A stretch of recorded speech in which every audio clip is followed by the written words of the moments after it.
Il était le chien que personne ne voulait. Jour après jour, les familles passaient devant lui, le regardaient à peine et repartaient avec un autre. Trop vieux, trop calme, trop sérieux, chacun avait une excuse prête. Lui, il restait assis au fond de sa cage, silencieux, espérant encore qu'un jour quelqu'un le remarquerait.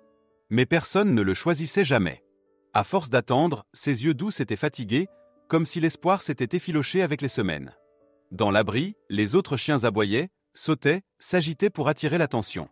Les chiots remuaient frénétiquement la queue, les plus jeunes se bousculaient aux grilles, et les visiteurs s'arrêtaient devant eux avec des souris attendries.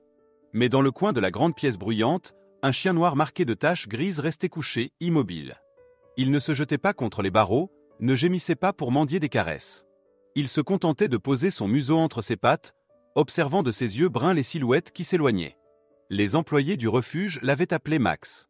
Cela faisait des mois qu'il vivait là. Lorsqu'on demandait des renseignements à son sujet, la réponse était toujours la même. Il est gentil, mais il est âgé. Il ne joue plus beaucoup.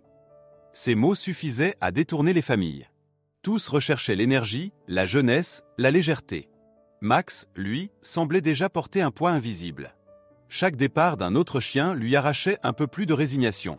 Son bol était rempli, ses besoins couverts, mais ce qu'il attendait vraiment, personne ne le lui offrait. Un regard sincère, une main qui l'invite à rentrer à la maison. Les enfants passaient devant sa cage, s'arrêtaient parfois une seconde, intrigués par ses yeux qui les suivaient. Mais bien vite, un chiot plus vif les détournait, et Max laissait retomber sa tête. Sa queue, jadis joyeuse, ne bougeait presque plus. Les employés chuchotaient entre eux. « C'est un bon chien, mais personne ne veut d'un compagnon qui semble si triste. » Et c'était vrai, la tristesse effrayait, la lassitude rebutait. Ce que ni les visiteurs ni même certains employés n'avaient remarqué, c'était le petit médaillon accroché à son collier bleu délavé. Rond, métallique, rayé par le temps, il paraissait insignifiant. Beaucoup pensaient qu'il s'agissait simplement d'un ancien nom gravé. En réalité, ce minuscule objet cachait un secret. C'était la clé du mystère de ce silence, de cette patience douloureuse, de cette fidélité qui survivait malgré tout. Un après-midi, alors que le refuge résonnait comme toujours de jappements et de rires d'enfants, un homme franchit la porte. Il s'appelait David. Contrairement aux autres visiteurs, il ne cherchait pas un chiot plein d'énergie ni un compagnon pour amuser ses proches. Ce qu'il voulait, c'était une présence, une âme fidèle pour partager une vie tranquille. Il parcourut lentement les allées, jetant à peine un œil aux chiens surexcités qui s'agitaient pour lui. Puis ses pas s'arrêtèrent. Dans le coin, il vit Max. Le chien ne bougeait pas, ne faisait aucun effort pour séduire. Pourtant, dans ses yeux fatigués, David perçut quelque chose de différent. Une profondeur, une blessure silencieuse. Il s'accroupit devant la cage, sans geste brusque. Pendant un instant, ils restèrent immobiles, face à face. Alors, Max releva lentement la tête et approcha son museau des barreaux, comme pour chercher un souffle de chaleur humaine. David sentit son cœur se serra. Il posa doucement sa main contre le métal. Max s'y appuya avec une retenue timide, comme un chien qui n'osait plus espérer mais qui malgré tout en avait encore besoin. « Salut, mon vieux. Pourquoi personne ne te choisit ?» murmura David. Sa voix n'était pas moqueuse ni pressée, mais empreinte de curiosité et de compassion. C'est alors que son regard tomba sur le petit médaillon. Il brillait faiblement sous la lumière artificielle. David fronça les sourcils, l'attrapa délicatement entre ses doigts à travers les barreaux et le fit pivoter. Les lettres gravées, bien qu'éraflées, restaient lisibles. En les déchiffrant, son souffle se coupa. Le texte disait « Si tu lis ces mots, c'est que je ne suis plus là. Donne à Max un foyer. Il était mon meilleur ami. » David resta figue.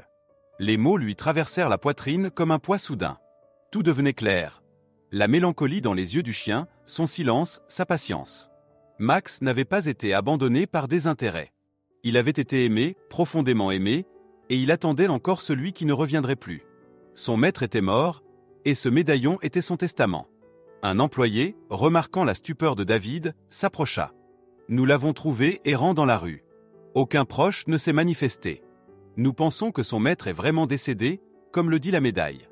Depuis, personne ne veut de lui. Trop vieux, trop tranquille. » David leva les yeux vers Max. Le chien s'était avancé au plus près des barreaux, le regard rivé sur lui, implorant sans un son « Seras-tu celui que j'attends ?» Des larmes lui montèrent aux yeux. Il imaginait les années de fidélité, la douleur de la perte, l'attente interminable derrière cette grille. Et soudain, il comprit qu'il tenait entre ses mains la possibilité d'accomplir un vœu ultime. Celui d'un maître disparu qui avait tout confié à une simple plaque de métal. David demeura agenouillé devant la cage, incapable de détourner les yeux du vieux chien. Le médaillon gravé résonnait encore dans son esprit comme une voix venue d'outre-tombe. « Si tu lis ces mots, c'est que je ne suis plus là. Donne à Max un foyer. Il était mon meilleur ami. » Une phrase brève, mais si lourde de sens qu'elle semblait contenir toute une existence. Max n'était plus seulement un animal rejeté par tous, il était devenu l'ultime héritage d'un homme disparu, le gardien silencieux d'une fidélité sans fin. L'un des employés s'approcha, habitué à voir les visiteurs hésiter. « Vous n'êtes pas obligé de vous décider maintenant, » dit-il doucement. Beaucoup de gens trouvent que les chiens âgés sont trop de travail. Mais David secoua la tête sans quitter Max des yeux. « Ce n'est pas un fardeau, » répondit-il. « C'est un cœur qui attend depuis trop longtemps qu'on le regarde encore. » Il tendit sa main à travers les barreaux. Max hésita, puis posa lentement son museau contre ses doigts. Son pelage piqué de gris était rêche, mais chaud. Dans la cacophonie des aboiements environnants, un silence étrange s'installa entre eux. Puis un frisson presque imperceptible parcourut la queue du chien. Elle remua timidement, comme si l'animal craignait encore de croire à la possibilité d'être choisi. David sentit une vague d'émotion le submerger. Ce simple geste suffisait à briser la barrière de résignation qui pesait depuis des mois. « Je vais l'adopter », déclara-t-il soudain, la voix ferme. L'employé le regarda, surpris. Rarement quelqu'un s'arrêtait sur Max plus de quelques secondes.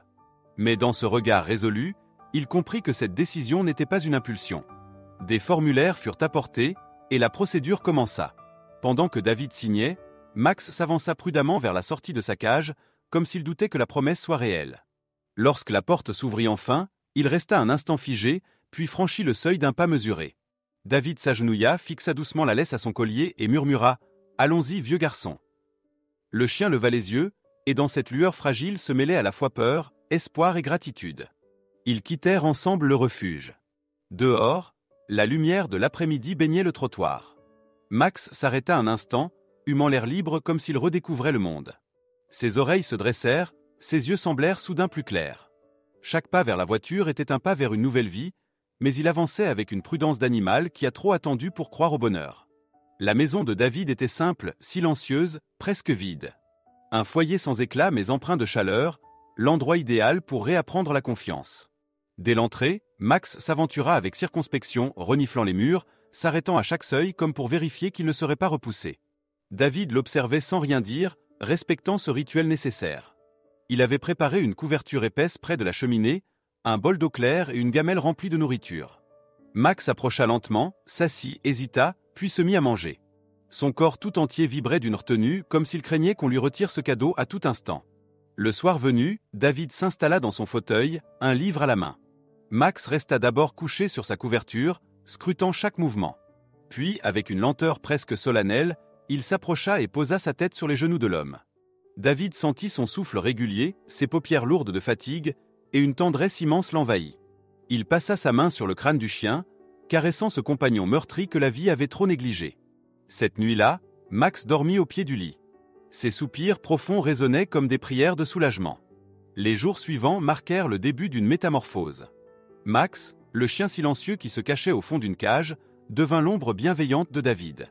Dans la cuisine, il s'allongeait près de la porte, observant chaque geste. Dans le salon, il reposait sa tête sur les pieds de son maître. En promenade, il marchait lentement, mais ses pas avaient retrouvé une assurance nouvelle. Sa queue, qui autrefois restait inerte, oscillait désormais avec régularité, comme un signe discret de joie retrouvée. Le quartier tout entier remarqua ce changement. « C'est incroyable », dit une voisine en les voyant passer. Au refuge, il avait l'air éteint. Et maintenant, regardez-le. Max avançait le museau relevé, ses yeux brillants, ses oreilles attentives. David sourit, caressant doucement son dos. « Ce n'est pas qu'un chien. C'est ma famille. » Un soir, David reprit entre ses mains le petit médaillon. La lumière du feu dansait sur les lettres gravées. Il murmura, comme pour répondre à l'homme inconnu qu'il avait écrit « Ton souhait a été accompli. Max est chez lui, aimé comme il le mérite. » À ce moment précis, le chien leva la tête, fixant David avec une intensité presque humaine. Sa queue battit contre le sol, et dans ses yeux brilla la reconnaissance d'un animal qui comprenait d'une manière mystérieuse que le cycle de la solitude venait de se briser. Ainsi commença une renaissance. Max ne redeviendrait jamais un chiot exubérant, mais il n'avait pas besoin de l'être. Chaque geste de tendresse, chaque regard échangé avec David témoignait d'une gratitude profonde. L'histoire gravée sur un petit morceau de métal n'était plus seulement celle d'un passé douloureux. Elle devenait le fondement d'une nouvelle vie, un chapitre écrit à deux, rempli de silence doux, de promenades tranquilles et de fidélité retrouvée. Les semaines passèrent, et peu à peu la maison de David se transforma. Autrefois silencieuse et presque trop ordonnée, elle vibrait désormais d'une présence vivante. Max avait trouvé ses repères. Une couverture au coin de la cheminée, une gamelle toujours remplie, une place réservée au pied du fauteuil. Sa démarche restait lente, mais chaque mouvement exprimait désormais une sérénité retrouvée. Le chien qui n'aboyait jamais commença à émettre de petits sons. Un gémissement discret quand David tardait à revenir d'une pièce, un aboiement bref mais assuré lorsqu'un inconnu franchissait le portail. Ce n'étaient pas des éclats d'énergie désordonnés, mais la voix d'un animal qui reprenait confiance, qui se souvenait qu'il avait le droit d'exister. David, de son côté, découvrait à quel point un lien pouvait se tisser dans le silence. Le soir, lorsqu'il lisait, la chaleur tranquille de Max contre ses jambes lui suffisait pour se sentir moins seul. Le matin, quand le chien le suivait jusque dans la cuisine, ses yeux bruns pleins de loyauté lui rappelaient qu'il n'était plus un homme isolé, mais le centre d'une affection sincère. Chacun apportait à l'autre ce qui lui manquait. David offrait un foyer, Max redonnait un sens. Peu à peu, le quartier adopta lui aussi ce duo singulier. Les voisins s'arrêtaient pour caresser Max, surpris par la douceur de son regard. Les enfants, qui autrefois riaient des chiots vifs du refuge, découvraient qu'un vieux chien pouvait être tout aussi attachant. On dirait qu'il sourit, disait l'un d'eux en le voyant marcher, la langue pendante, la queue battant doucement. David répondait toujours avec un sourire, « C'est parce qu'il est enfin chez lui. » Mais les années laissaient leur marque. Max n'était pas redevenu jeune, ses pas restaient lourds, ses siestes longues. Certaines matinées, il avait du mal à se lever, et David l'aidait avec patience. Ses gestes ne l'effrayaient pas. Il savait que le temps était compté, mais il voulait remplir chaque jour d'une dignité nouvelle. Un soir d'hiver, alors que la neige tombait doucement dehors, David contempla le médaillon accroché au collier de Max. Les lettres usées semblaient luire sous la flamme de la cheminée. « Tu avais raison », murmura-t-il, comme s'il s'adressait à l'ancien maître du chien. Il méritait un foyer. Et moi, j'avais besoin de lui. À ses pieds, Max leva la tête, ses yeux fatigués brillant d'une compréhension silencieuse. Sa queue se mit à battre lentement contre le sol, comme un accord tacite entre passé et présent. Les mois s'écoulèrent, et malgré la vieillesse, Max ne cessa jamais de suivre David. Même quand ses pas devenaient hésitants, il trouvait toujours la force de se lever pour marcher à ses côtés. Cette fidélité impressionnait tous ceux qui les voyaient. « On dirait qu'il ne veut pas te quitter une seconde », fit remarquer un voisin. David se contenta de répondre « C'est moi qui ne veux plus le laisser ». Puis vint un matin plus difficile. Max resta longtemps couché, ses yeux ouverts mais son corps alourdi par les années. David s'agenouilla près de lui, caressant doucement sa tête. Le chien émit un soupir profond, non pas de douleur, mais de fatigue.